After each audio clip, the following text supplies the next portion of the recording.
Good afternoon. इस बार के 64 Bihar public service commission में टोटल 1465 सीट में से आस्था आईएएस ने अपना मेजर कंट्रीब्यूशन दिया है, जिसमें से अराउंड 443 सीट आस्था आईएएस के कैंडिडेट क्वालिफाई कर चुके हैं और उन्हीं में से कुछ आज हमारे साथ जुड़ गए हैं।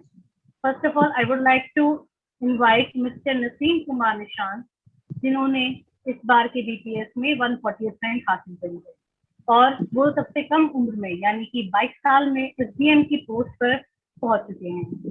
तो मिस्टर निशांत, आप अपना संक्षिप्त में परिचय दीजिए। जी नमस्ते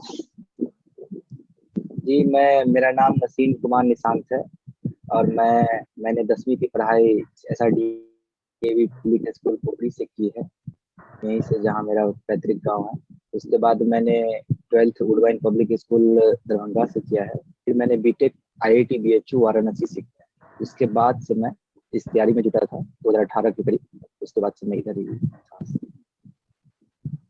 सर, आपकी वीडियो पॉज हो गई है। जो वीडियो है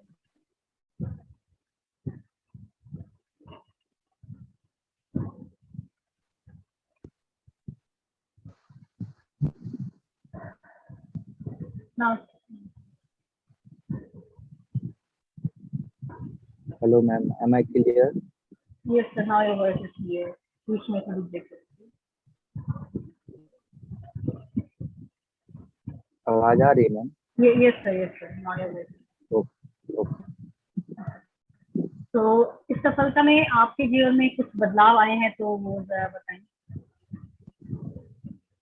सफल होने के बाद जो बदलाव आए हैं तो उसके बारे में अभी कुछ दिन बाद बता पाएंगे अच्छे से। लेकिन सर मैम ये समझिए कि हाँ, सफलता तक पहुंचने के लिए बहुत ज्यादा कड़ी मेहनत करनी पड़ी थी। जो पहले उतना मतलब समझिए कि IIT में था, तो जब कॉलेज में था तो assignment project this was enough, इससे ज्यादा जरूरत नहीं होती है लोगों को करने की।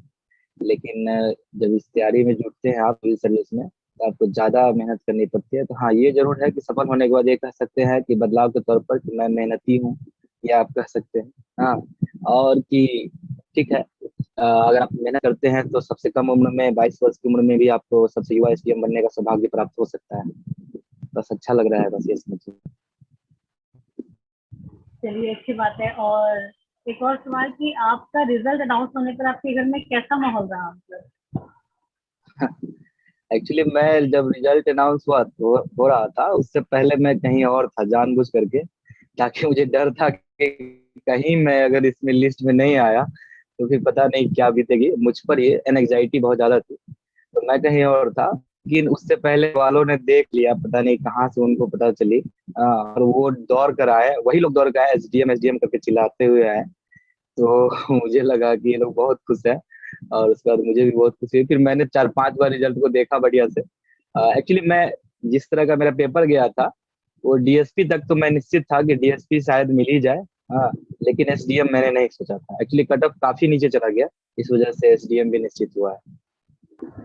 चलिए, कोई बात नहीं। आपको आपकी सफलता की बहुत बहुत बधाई। जैसे कि आपने कहा कि रिजल्ट के दौरान आपको बहुत एंजाइटी हो रही थी, तो आपने उसको किस मतलब आपने अपने प्रिपरेशन के टाइम पे कैसे उसको टैकल किया, जो आपके एंजाइटी इश्यूज?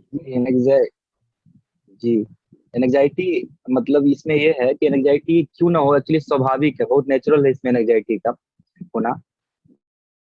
क्या है कि इसमें धैर्य बहुत रखना होता है सबसे पहले तो। और BPSC जैसे एग्जाम में और ज्यादा है।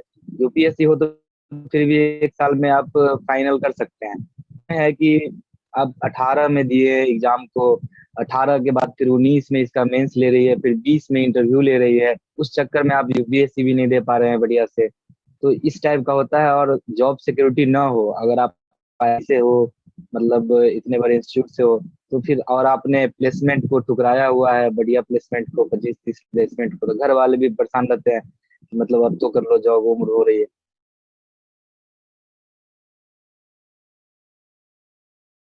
तो उस वजह से एंग्जाइटी ज्यादा है। करने का ये तरीका मैंने सोचा था कि चलो ठीक है, मैं कुछ चीजों से दूर हो जाता था तुरंत ही। नेगेटिव जितनी भी एनर्जी होती है जैसे लगा कि ये लोग नेगेटिव है, जैसे बहुत सारे दोस्त होते हैं जो नेगेटिव होते हैं, तो उनका एटीट्यूड ही नेगेटिव हो सकता है, उनसे आप दूर रहे, मतलब ये मुझे लगता है कि सबसे अच्छा तरीका है।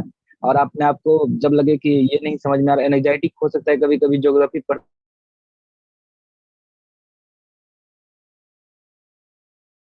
वक्त भी हो जाए, तो आप पढ़ते वक्त आपको एनजाइटी, आप साइंस में कुछ और पढ़ लें, बीच बीच में इंटरटेनमेंट भी कर सकते हैं, गूगल यूट्यूब कुछ भी कर करके एनजाइटी को डाउन किया जा सकता है। अच्छा, तो आपने डीपीएससी की तैयारी करने का निर्णय कब लिया और कैसे लिया? मैम 2017 की बात है, 2017, 2 फरवरी 2017 उस दिन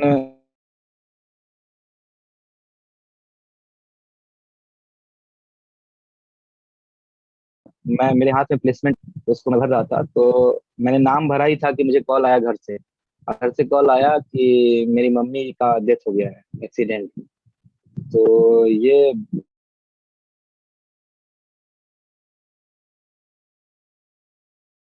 बहुत ही अजीब सा मतलब फीलिंग था, समझ में नहीं आ रहा था क्या करूँ। फिर घर प्लेसमेंट को भरने का फॉर्म मैंने फिल कर दिया था, फिर मैंने सबमिट नहीं किया। मैंने उसी दिन मतलब प्रॉब्लम हो जाएगी कि अगर मैं सिर्फ आईआईटी से इंजीनियर बनूंगा तो 25-30 लाख कमा तो लूंगा, लेकिन सिर्फ अपने लिए होगा और अपने परिवार के लिए होगा। लेकिन अब करना है तो राज्य के लिए, अपने देश के लिए करूँ, इसलिए कुछ बड़ा करना होगा। आईएएस की तरफ सोचा था, प्लान ए आईएएस था, प्लान बी बीपीएससी थी, और इस तरफ हुआ ऐसे। अच्छा, जैसा कि आपने कहा कि आपका प्लान बी था बिहार, मतलब Bihar civil service commission, and आपका प्लान ए था यूपीएससी, लाइक, है ना? तो यूपीएससी जी। आपने मतलब बहुत लोग होते हैं, मतलब बहुत से कैंडिडेट्स के दिमाग में कंफ्यूजन होती है कि प्लान ए पे ज्यादा कंसंट्रेट करें, प्लान बी होना ही नहीं चाहिए, तो उससे आपका क्या कहना है? नहीं, मुझे लगता है कि प्लान बी मैम हर चीज का होना चाहिए, मतलब सिर्फ पढ़ाई ही नहीं, आप किसी भी चीज में है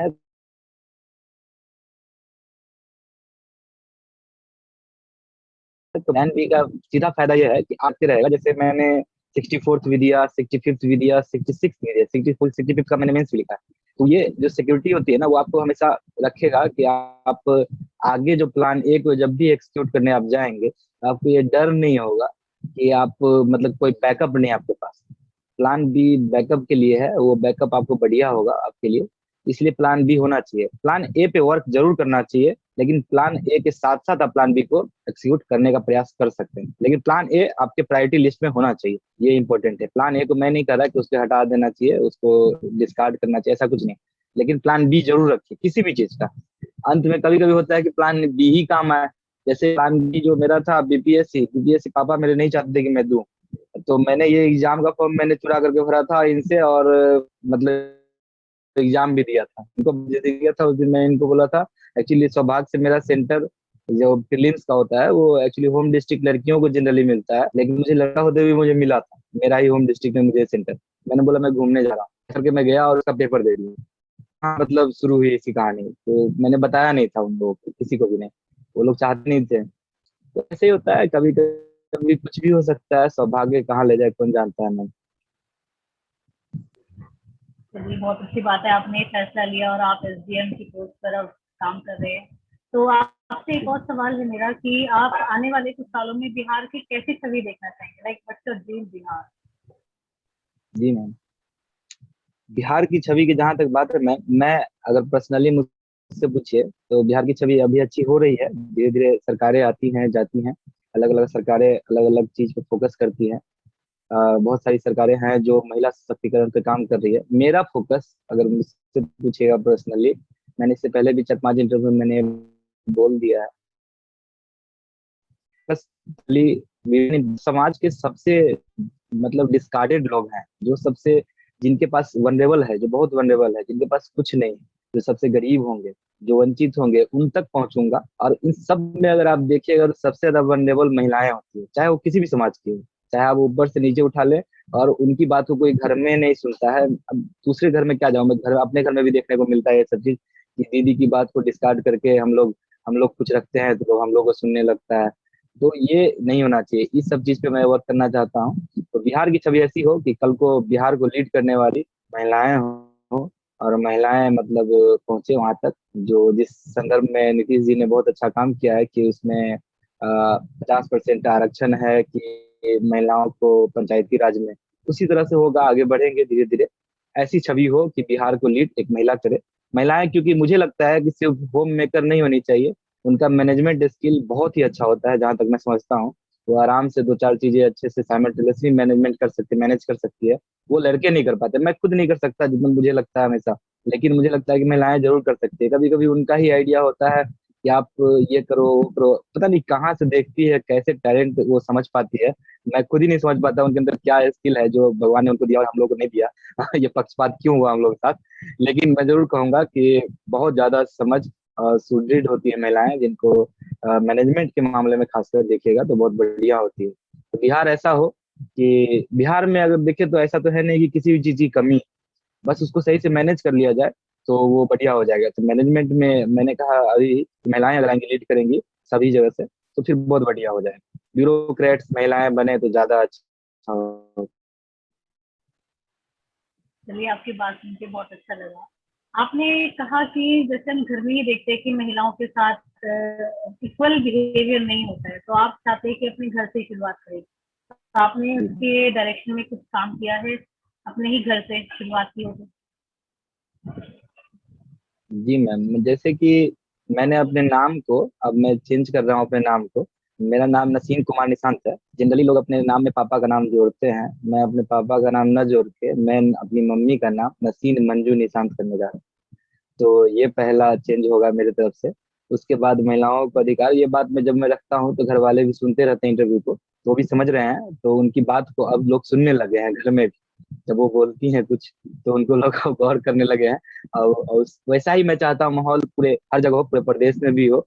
और सीतामढ़ी जिला की जहाँ तक बात है, जिस जिले से मैं आता हूँ, वहां तक बहुत दूर तक मैसेज पहुंचा है इस बात का। और आपको बता दूं मैं कि अभी 4 दिन भी रिजल्ट को नहीं हुए हैं, लेकिन लगभग जितनी महिला लोग जुड़े हैं उसमें ज्यादातर 70% महिलाएं जुड़ी हैं मुझसे।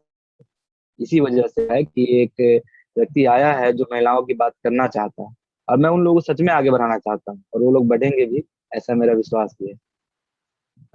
चलिए, हमारी विशेष आपके साथ है। आप ये चेंज अपने घर से बाहर तक ले आए सोसाइटी में, तो बहुत अच्छा जी लगा। मैम। अब जैसा कि आपने बताया कि नेगेटिव लोगों से दूर रहना है, या नेगेटिव चीजें जो भी आपको डिस्ट्रैक्ट करती हैं प्रिपरेशन के दौरान, तो आपने उसको कैसे हैंडल किया? लाइक अपने फ्रेंड्स को टाइम देना, फैमिली को टाइम देना, साथ साथ पढ़ाई को मैनेज करना, तो उस बारे में थोड़ा बताएं।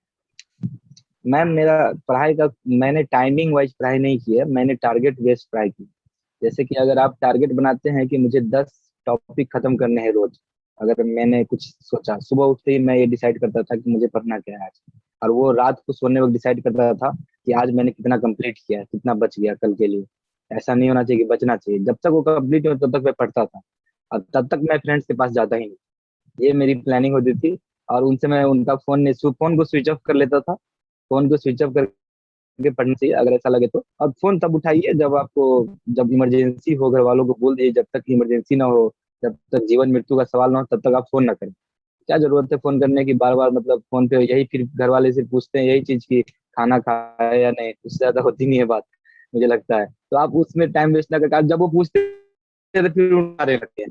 सबसे बड़ी प्रॉब्लम ये है कि वो पूछते 2 मिनट के लिए बात करते हैं, लेकिन फिर उसके बाद 2 घंटा इसी में निकल जाता है कि पापा, घर वाले कैसे होंगे नहीं होंगे, यही सोचते सोचते। मैं चाहता हूँ कि आप उन्हें डिस्टर्ब उतना ना करें, कम से कम करें, तो वो लोग पढ़ेंगे, मुझे जहां तक लगता है, कहीं भी अगर है तो। चलिए, बहुत अच्छी बात है। आप अपने सक्सेस का क्रेडिट किसे देना चाहेंगे? सक्सेस का क्रेडिट मैं मैम, सच पूछिए तो परिवार वालों को तो जरूर जाता ही जाता है कि उन लोगों ने बहुत हेल्प की है। लेकिन साथ ही साथ मैं अपनी एक्स गर्लफ्रेंड को देना चाहता हूँ, उनका बहुत रोल है इसमें। और चूंकि अब एक्स है, लेकिन तब भी मैं, मुझे आने को ये हिचक नहीं हो रही है, बनना चाहिए उनके बारे में, क्योंकि उनका रोल काफी ज्यादा है। वो नहीं होती तो शायद मैं यहाँ नहीं होता। आईआईटीएन नहीं होना चाहिए था। You should be a social serviceman. आपको सोशल सर्विसमैन होना चाहिए, आप सोशल मतलब हेल्प के लिए बहुत अच्छे बने हो, तो ये करना चाहिए। और मुझे उनके बताने के बाद ये अच्छे साथ होता था, कैटलिस्ट काम तब हुआ ये चीज में जब मम्मी का डेथ हुआ, तो ये कैटलिस्ट की तरह उस चीज को बढ़ा दिया कि हाँ चलो ठीक है अब तो यही करना है।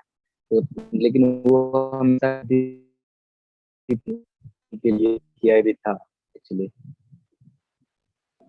आपकी बातों से लगता है आपकी लाइफ में महिलाओं का बहुत ज्यादा रोल रहा है, जी तो मैम। इसीलिए आप चाहते हैं कि उनको इक्वल अपॉर्चुनिटी मिले। तो जी जैसा कि हम कह सकते हैं कि जो अभी महिलाओं की स्थिति है, चाहे वो अपर कास्ट में हो चाहे लोअर कास्ट में हो, एजुकेशन एक बहुत बड़ा रोल निभाता है, लाइक इक्वल जी। Opportunity education. तो उसके डायरेक्शन में आपके क्या विचार हैं? जी मैम, एजुकेशन ही तो है सब कुछ। आप सच पूछिए तो सबसे बड़ा टूल या फिर वार करने के लिए भी अगर आपको चाहिए ना, सबसे बड़ा हथियार अगर कुछ है, एजुकेशन ही हो सकता है और कुछ नहीं हो सकता है, सच पूछिए तो उसके लिए महिलाओं को जिस तरह से गवर्नमेंट आरक्षण दे रही है, ये बहुत बढ़िया है कि आजकल बिहार गवर्नमेंट बहुत अच्छा कर रही है कि 33% अभी कुछ दिन पहले मेडिकल और इंजीनियरिंग में भी उन लोगों को एडमिशन में आरक्षण दिया जा रहा है। तो इस तरह से उनको बढ़ावा दीजिए, क्योंकि उनका रिप्रेजेंटेशन ही नहीं, आरक्षण का मतलब ही है रिप्रेजेंटेशन। जिनका रिप्रेजेंटेशन नहीं है उनका रिप्रेजेंटेशन तो 50% होना चाहिए, फिर भी 33% मिल रहा है, तो काफी कम है मेरे हिसाब से पूछे तो काफी कम है, उनको कम मिल रहा है। 17% की कमी है अभी भी, वो 50 के 50 होने चाहिए। तो उस पर वर्क हो ताकि एजुकेटेड हो सके। एजुकेशन तभी होगा मैम ताकि बच्चे तक जब एक्चुअल इंफॉर्मेशन पहुंचेगी। पहले तो बहुत बहुत लोगों को ये पता ही नहीं होता है, जैसे मुझे ही नहीं पता था, मैं तो लड़का हूँ फिर भी मुझे नहीं पता था कि आईआईटी क्या होता है। 10th तक मुझे एक्चुअली में सच में नहीं पता था। लेकिन मेरे 10th में जब एक कोचिंग वाले आए टेस्ट के लिए, तो उन्होंने प्रिंसिपल सर जानते थे कि मैं टॉपर था स्कूल का, तो फोन करके पापा को बोले कि उसको निशांत को भेजिए कि आप टेस्ट देगा स्कॉलरशिप के लिए। नारायण आईआईटी एकेडमी करके है दिल्ली में, उनके टेस्ट में मैं गया, तब मैं जाना कि आईआईटी कुछ होता है। तो वैसे आप सोचिए कि एक लड़का होकर के जो बाहर घूमते हैं, जो जाते हैं लोगों से मिलते हैं, उनको इन्फॉर्मेशन नहीं है, तो जो घर में है सिर्फ उनको कहाँ से इन्फॉर्मेशन मिलेगी। तो उन तक बात पहुंचे, वो अवेयर हो, उनको अवेयरनेस की जरूरत है सबसे ज्यादा। उन तक बात पहुंचेगी तो मुझे लगता है कहीं ना कहीं वो पढ़ेंगे। और मुझे लगता है कि आप अगर सच देखिएगा ना, तो मेहनती हम लोगों से काफी ज्यादा होती है वो, काफी ज्यादा। मतलब ये आप खुद समझ सकती हैं कि आप महिला है तो इसलिए समझ सकती हैं। मैंने खुद भी देखा है, जहां भी मैं जाता हूँ देखता हूँ कि हम लोग अगर 14 घंटे पढ़ सकते हैं तो वो 15-16 आराम से पढ़ सकती है। और वो विथ इफेक्टिव, इफेक्टिव मतलब उसका रिजल्ट है, ये भी बात है। हम लोग हो सकता है कि 14-15 घंटे में 4-5 घंटे मूवी देख लेंगे, लेकिन वो इफेक्टिव पढ़ाई करेंगे। तो ये फायदा होता है उनको मैम की, इसलिए मैं चाहता हूँ कि एजुकेशन का रोल बहुत ज्यादा है उनके लिए हो, और उनपे उनके एजुकेशन पे खास कर ध्यान हो सभी का। और उसके लिए जितना प्रोत्साहन किया जा सकता है करें, जैसे गवर्नमेंट करती है, आप कुछ है स्कीम आते रहना चाहिए, सबसे बहुत फायदा है जी। तो ये बहुत बहुत अच्छा लगा आपसे बात करके।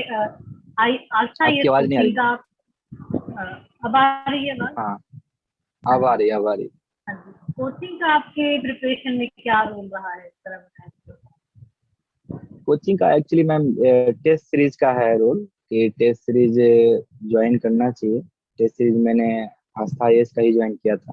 मैंने एकमात्र इसी कोचिंग का टेस्ट सीरीज से ज्वाइन किया था। और टेस्ट मैंने दिया था, और काफी मुझे याद है अभी भी कि मैंने पहला टेस्ट दिया था, मुझे 154 मार्क्स आए थे पहले टेस्ट, 300 के मार्क्स में। दूसरे टेस्ट में आपको वन एक्चुअली 170 के राउंड मार्क्स थे। और उस टेस्ट के पेपर में लिखा हुआ था you are a potential candidate, उसके जो ये होता है आप रिमार्क में। ये मुझे बहुत अच्छा लगा। मतलब 154 जब आए थे और उसके बाद 170 आए, तो उसमें उन्होंने लिखा ना, तो फिर मुझे लगा कि अब तो मैं अच्छा कर जाऊंगा। ये जो इनकरेजमेंट है, ये जो इनकरेजमेंट होता है, ये जो टीचर्स की तरफ से होता है या किसी की तरफ से भी हो जो चेक कर रहे थे, शायद आर कुमार सर ही चेक किए थे शायद मेरे ख्याल से। हाँ, तो वो जो इंकरेजमेंट होता है ये बहुत इंपॉर्टेंट है कहीं ना कहीं। और उसके बाद आप देखिए कि अगले टेस्ट में मेरे 186 आए, अगले ही टेस्ट में। तो ये अपने आप ही होगा ये आप, क्योंकि मेहनत तो मैं करने से डरता नहीं था, मेहनत मैं करता था। बस यही था कि उस तरह से इनकरेज नहीं हो पाता था किसी के द्वारा, क्योंकि पहली बार था सिविल सर्विस वगैरह, कुछ आइडिया नहीं था। गांव का मतलब गांव से रहने वाला हूँ, बहुत ज्यादा आइडिया नहीं थी मतलब इन सब चीजों की। दिल्ली में गया ही था सिर्फ टेस्ट देने के लिए, और उनका टेस्ट ज्वाइन किया था। और मैंने बहुत रिक्वेस्ट किया था। और पता नहीं, मुझे लगता है बहुत सारे लोग किए होंगे इस वजह से शायद, कि करोल बाग में एक सेंटर खोला गया था टेस्ट का। तो ये बहुत जरूरी था। पहले तो खरजी नगर में सिर्फ था, इंग्लिश वालों के लिए करोल बाग में खोला गया था उस समय में। तो हम लोगों ने बहुत रिक्वेस्ट किया, मैंने खुद बहुत रिक्वेस्ट किया था उनको। तो ये चीज अच्छी थी। तो ये रोल होता है कोचिंग का, कहीं ना कहीं मॉक इंटरव्यू वगैरह में भी होता है, ये सब चीज जरूरी है। अच्छी बात है। जैसा कि बहुत जो कैंडिडेट्स होते हैं, फ्यूचर कैंडिडेट्स है, जो अभी हाल फिलहाल में प्रिपरेशन कर रहे हैं किसी भी गवर्नमेंट कॉम्पिटिटिव एग्जाम की, तो वो स्टार्टिंग में तो बहुत अच्छे से तैयारी करते हैं फुल डेडिकेशन के साथ, बट किसी पॉइंट पे उनका मोटिवेशन डाउन हो जाता है, कभी उनको लगता है कि क्या कर रहे हैं हम, तो अपने आप को मोटिवेट रखने के लिए क्या करेंगे, कुछ टिप्स आप बताएं। कह रहा था मोटिवेशन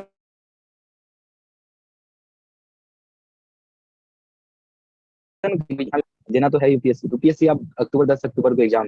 अब मैं यहाँ बैठ कर अगर सक्सेस एंजॉय करने लगूँ, मतलब अभी मेरा 13 को जन्मदिन है, इस वजह से मैं रुका हुआ हूँ, लेकिन मैं अगर सक्सेस एंजॉय करने लगूँ यहाँ पे, तो फिर नहीं होगा। आदत बनानी होगी कि मुझे इस चीज से अब दूर जाना होगा। मुझे जो करना है आदत बना के रखेंगे तब। और पेरेंट्स का, जो अभिभावक होते हैं, उनका बहुत बड़ा रोल होता है कि वो आपको हमेशा इंकरेज करते रहे, मोटिवेट करते रहे। आप फेल भी हो किसी भी एग्जाम में, उस समय भी आपको बोले कि कोई बात नहीं, ठीक है, अगली बार कर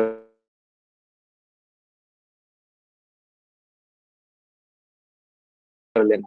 फेल तो हो ही सकते हैं। अगर कंपटीशन 15,000 बच्चों ने एग्जाम दिया था, फाइनली 1465 बच्चों का सिलेक्शन होता है, तो बाकी बच्चों का क्या हुआ? तो वो तो फेल हुए ना। तो अब उनको तो ऐसा नहीं है कि अब उनका दिल टूट गया, अब उनके चक्कर में वो बेचारे आगे एग्जाम न दे, ऐसा तो कभी नहीं। तो ये है कि वहाँ पे आपको मोटिवेशन काम आएगा कि आप खुद से ही मोटिवेटेड रहें। नहीं, मुझे पढ़ना है, मुझे जो आप करने आए प्राइमरी आपकी जो भी चीज है, उसके लिए आप प्रयास करें। अगर वो करते हैं आप, आई डोंट थिंक कि आपको कुछ में दिक्कत होगी। ये होप करते हैं हमारे फ्यूचर कैंडिडेट्स के लिए सब जरूर काम आए। और कोई सजेशन आप देना जी। चाहेंगे फ्यूचर कैंडिडेट्स को कि किस तरीके से प्रिपरेशन करनी है या क्या नहीं करना है, सबसे मेन बात।